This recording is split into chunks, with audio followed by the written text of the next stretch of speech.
Hello students, स्वागत है आप सबका इस यूट्यूब चैनल पर। दोस्तों, आज हम फिजिक्स का कुछ महत्वपूर्ण क्वेश्चन को सॉल्व करेंगे। ठीक है, आपका जो एग्ज़ाम हुआ था 12th क्लास का, ठीक है, फिजिक्स का, उसमें हम पहले प्रश्न को सॉल्व करेंगे। ठीक है, चलिए हम पहले प्रश्न को लेने जा रहे हैं।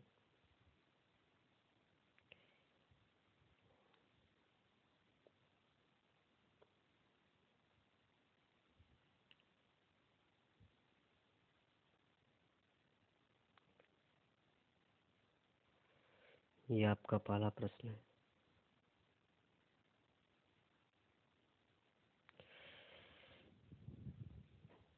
चलिए इसको सॉल्व करते हैं। देखिए, क्वेश्चन दिया गया दोस्तों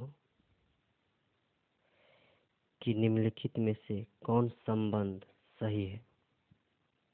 ठीक है, जैसा कि आपको 4 ऑप्शन दिख रहा होगा, इसमें से कौन सही है आप कमेंट कर सकते हैं। चलिए बताते हैं।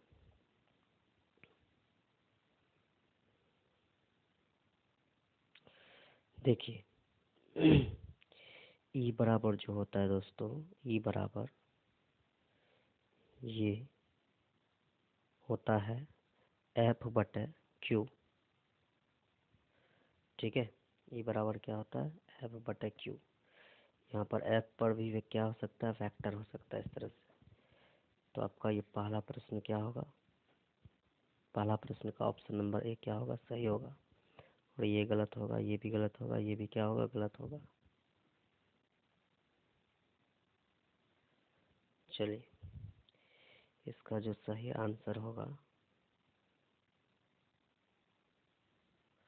वो होगा दोस्तों ऑप्शन नंबर ए। ठीक है, ऑप्शन नंबर ए होगा। और क्या होगा, ई बराबर क्या होगा, ई बराबर होगा एफ बटा क्यू। आपको याद रखना है ऑप्शन नंबर ए। चलिए नेक्स्ट क्वेश्चन।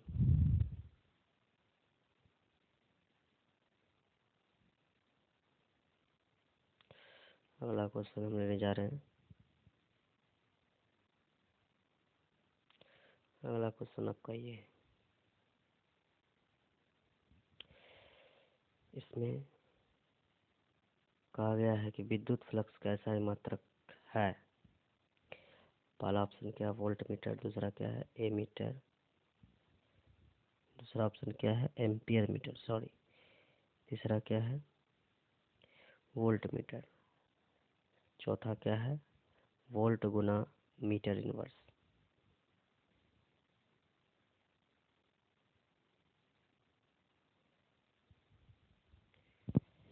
तो इसमें से सही आंसर कौन होगा।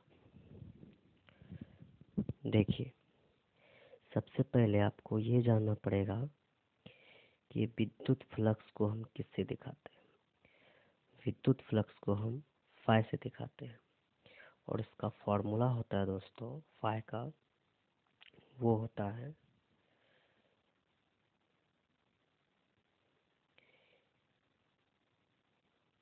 ई वेक्टर इंटू ए वेक्टर। ठीक है, क्या होता है, ई वेक्टर इंटू ए वेक्टर। अब देखिए, ये जो ई है, ई को क्या बोलते हैं, ई को क्या बोलते हैं, विद्युत क्षेत्र। इसका सूत्र होता है, हमने पढ़ा रखा है आपको, इसका सूत्र होता है एफ बटे क्यू। एफ बटे क्यू गुना ये क्या है, एरिया। एरिया का जो होता है मतलब मात्रक लिखे। ठीक है, या अभी एक काम कीजिए, एरिया को एरिया ही रहने दीजिए। नेक्स्ट पेज पर इसको हम क्लियर कर लेंगे। देखिए क्या बोले, फाई बराबर सूत्र क्या होगा, E vector dot A vector. ठीक है, ये होगा इसका सूत्र। और अभी हम क्या लिखें, ई जो होगा, ई वो बराबर होगा एफ बटे क्यू के। ठीक है। और इसको हम क्या लिख सकते हैं, इसको हमने तो एरिया का एरिया ही लिखा। ठीक है, अब यहीं से हम आगे बढ़ते हैं। देखिए, तो यहाँ से फाइ बराबर आ जाएगा, यहाँ पर देखो क्या है, एफ। एफ एफ मतलब क्या होता है, न्यूटन। ये नीचे में देखो क्या है, नीचे में क्यू। यहाँ देखो बट्टे है तो बट्टे लिखेंगे, नीचे में क्या है, क्यू। क्यू मतलब आवेश। ठीक है, आवेश का मात्रक क्या होता है, कूलाम। सी लिखेंगे। ठीक है, उसके बाद हम आगे इसको किस प्रकार से सॉल्व करेंगे, देखिए।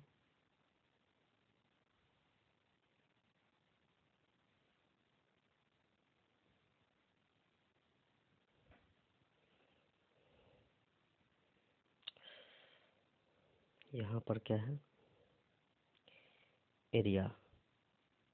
यहाँ पर गुना है, गुना लिखेंगे। एरिया, एरिया का जो है मात्रक क्या होता है, एरिया का मात्रक क्या होता है, मीटर स्क्वायर। ठीक है, अब देखो क्या करेंगे, यहाँ से क्या लिखेंगे, न्यूटन। न्यूटन लिख देंगे। मीटर का स्क्वायर है, मीटर का स्क्वायर है, तो मीटर के स्क्वायर को हम लिख सकते हैं मीटर गुना मीटर बटा क्या है बोलो, यहाँ पर नीचे में देखो कूलाम।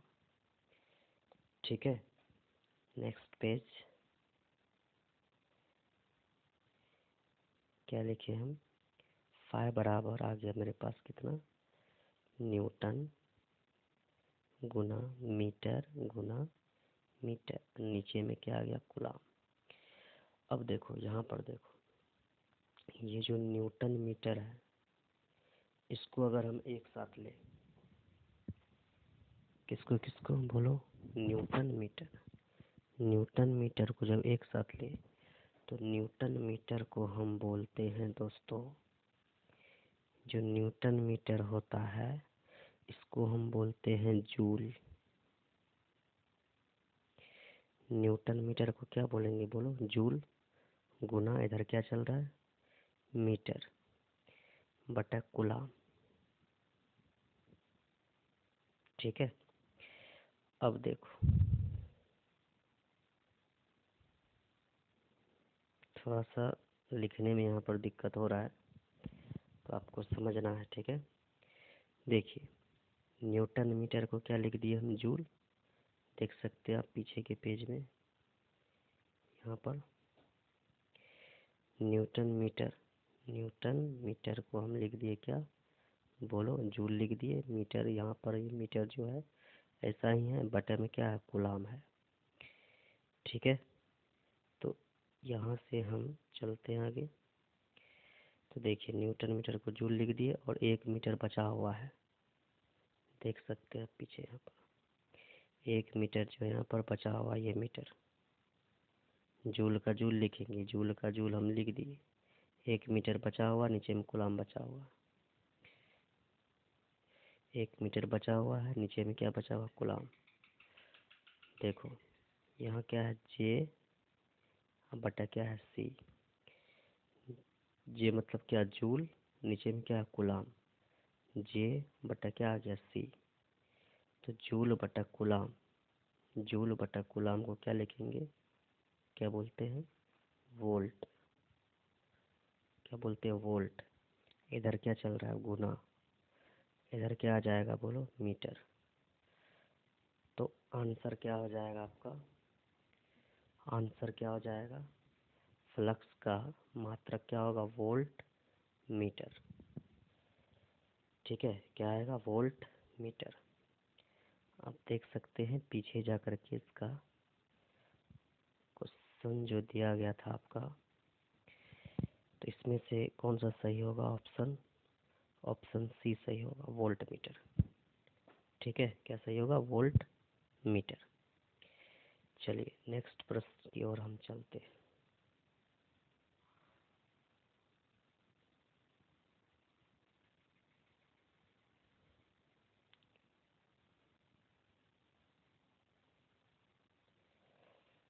अगला प्रश्न,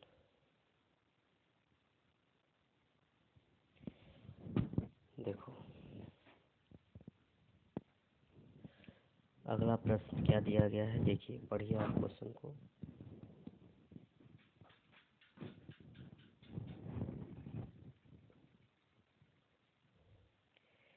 अगला प्रश्न है दोस्तों, संबंध Q बराबर N, ठीक है, में निम्नलिखित में n का कौन मान संभव नहीं है। ठीक है, थोड़ा सा छोटा दिख रहा है स्क्रीन पर, इसलिए पढ़ने में परेशानी हो रहा है। क्या बोल रहा है, संबंध Q बराबर N में निम्नलिखित में n का कौन सा मान संभव नहीं है। n का कौन सा मान संभव नहीं है। देखिए सबसे पहले ये जो आवेश होता है, आवेश Q, इसका फॉर्मूला हम पढ़ा रखे हैं आपको, क्या होता है Ne। क्या होता है Ne, जहाँ पर Q क्या है, आवेश, E क्या है, E मतलब आवेश, ठीक है, E मतलब क्या हो गया, आवेश, और ये N क्या है, नंबर, संख्या, और ये N होता है दोस्तों पूर्ण गुणज। क्या होता है, पूर्ण गुणज।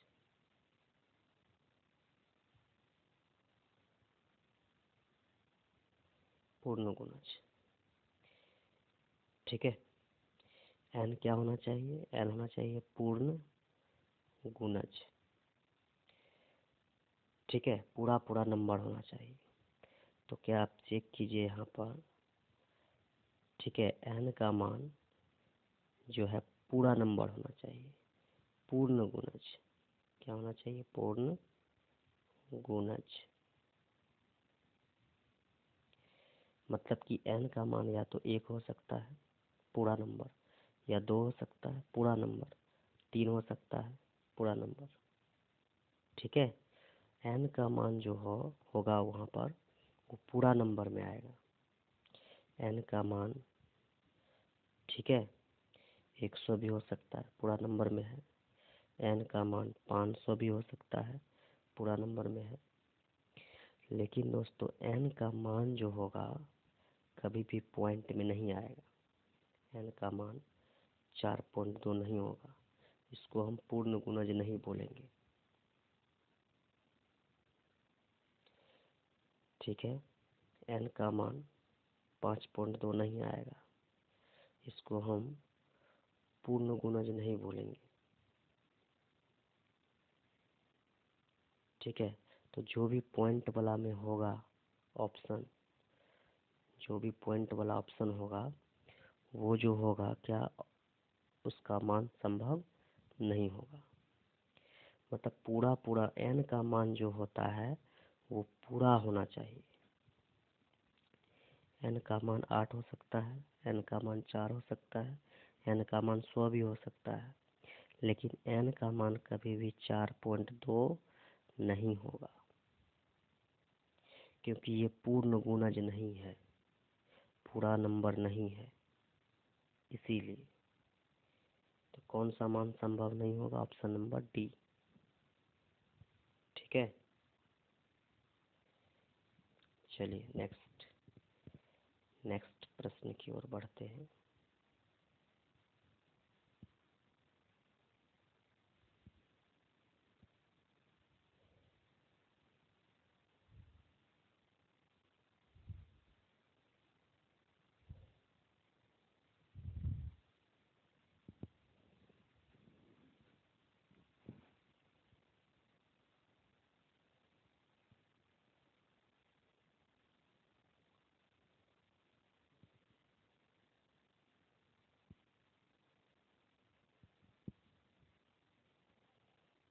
चलिए 4 नंबर प्रश्न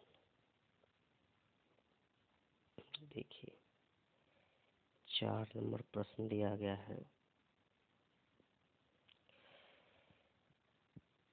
पदार्थ की प्रतिरोधकता के लिए निम्नलिखित में से कौन सही है। हमने आपको पढ़ाया था प्रतिरोधकता, ठीक है। देखिए इसमें हम डायरेक्ट बता देते हैं, इसमें कुछ करने की आवश्यकता नहीं है। सबसे पहले देखो यहाँ जो प्रतिरोधकता दिया गया, प्रतिरोधकता को हम रो से दिखाते हैं। रो बराबर फॉर्मूला होता है दोस्तों, रो बराबर सूत्र होता है आर ए बटे एल, आर ए बटे एल। ठीक है, वैसे भी आप देख सकते हैं यहाँ पर कैसे आया ये देख सकते हैं। अगर यहाँ पर हम बात करें कि ये जो होगा प्रतिरोध वो समानुपाती होगा लंबाई का, यही प्रतिरोध, ठीक है, व्युत्क्रमानुपाती होता है 1/a का। अगर इन सभी को, इसको समीकरण 1, इसको समीकरण 2, ये दोनों को क्या कर दे, मिला दे। मिलाने से क्या होगा यहाँ पर देखना, यहाँ होगा आर, ये आर और ये आर सेम लिख देंगे, इस चिन्ह भी सेम होगा, ठीक है। और यहाँ से एल कहाँ जाएगा, ऊपर, और ये ए कहाँ रहेगा, नीचे। और ये चिन्ह जो है यहाँ पर जो है चिन्ह, वो चिन्ह सेम रहेगा, ये चिन्ह समानुपाती का। ठीक है, तो आपको ज़्यादा दिमाग नहीं लगाना है इसमें। इसका जो है सही आंसर जो है, सही आंसर इसका क्या आ जाएगा, ये, सॉरी, एक मिनट,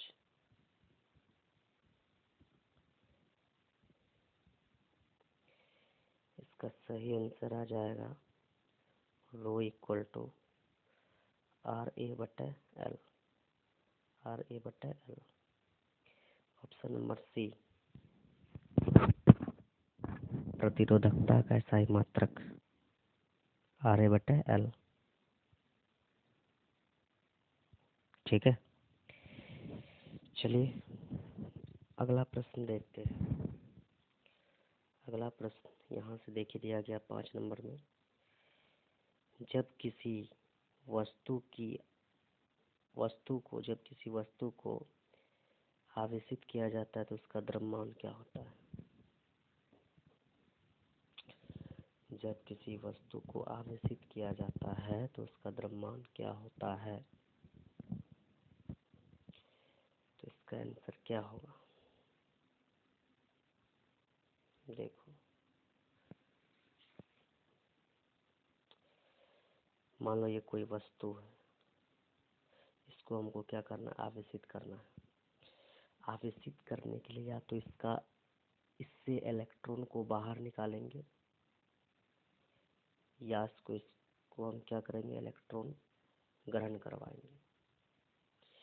इस वस्तु को आवेशित करना है तो इस वस्तु से या तो इलेक्ट्रॉन बाहर जाएगा, जब इलेक्ट्रॉन बाहर जाएगा तो इस वस्तु पर आएगा प्लस चार्ज। वहीं पर दोस्तों इस पर जब इलेक्ट्रॉन आएगा तो इस पर हो जाएगा माइनस चार्ज। इलेक्ट्रॉन जाने से या इलेक्ट्रॉन आने से क्या होता है, द्रव्यमान में परिवर्तन होता है। ठीक है, किसमें परिवर्तन होता है, द्रव्यमान में परिवर्तन।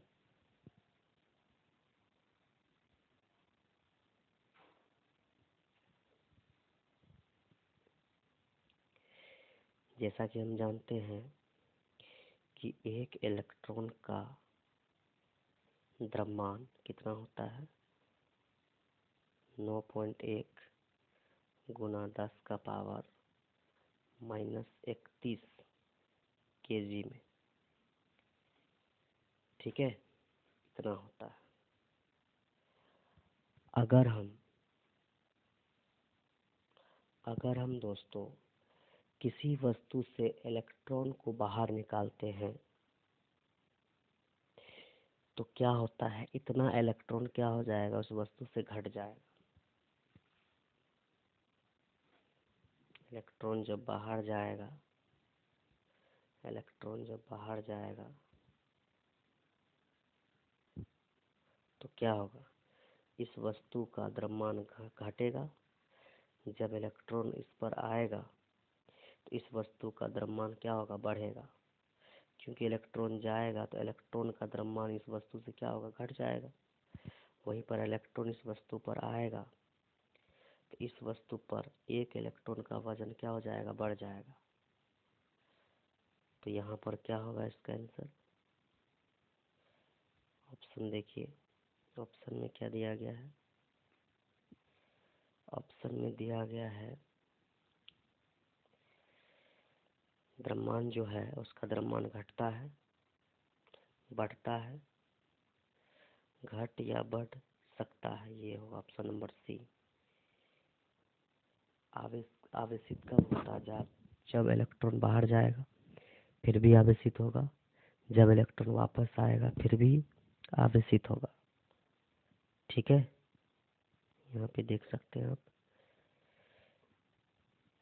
आवेशित कब होगा ये वस्तु, जब इलेक्ट्रॉन बाहर हो जाएगा तब पर भी आवेशित होगा, जब इलेक्ट्रॉन आएगा इस पर तब पर भी ये क्या होगा, बोलो, आवेशित होगा।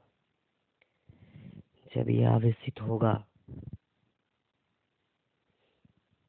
ठीक है, कैसे आवेशित हुआ, इलेक्ट्रॉन जाने से, आने से। इलेक्ट्रॉन जाएगा तो द्रव्यमान घटेगा, इलेक्ट्रॉन आएगा तो द्रव्यमान क्या होगा, बढ़ेगा। तो यहाँ पे सही इसका आंसर हो जाएगा, सही आंसर होगा दोस्तों, क्या होगा सही आंसर, इसका सही आंसर हो जाएगा बढ़ सकता या घट सकता द्रव्यमान। जब इलेक्ट्रॉन जाएगा तो क्या होगा, घटेगा, जब इलेक्ट्रॉन आएगा द्रव्यमान बढ़ेगा। तो बढ़ या घट दोनों सकता है। ठीक है।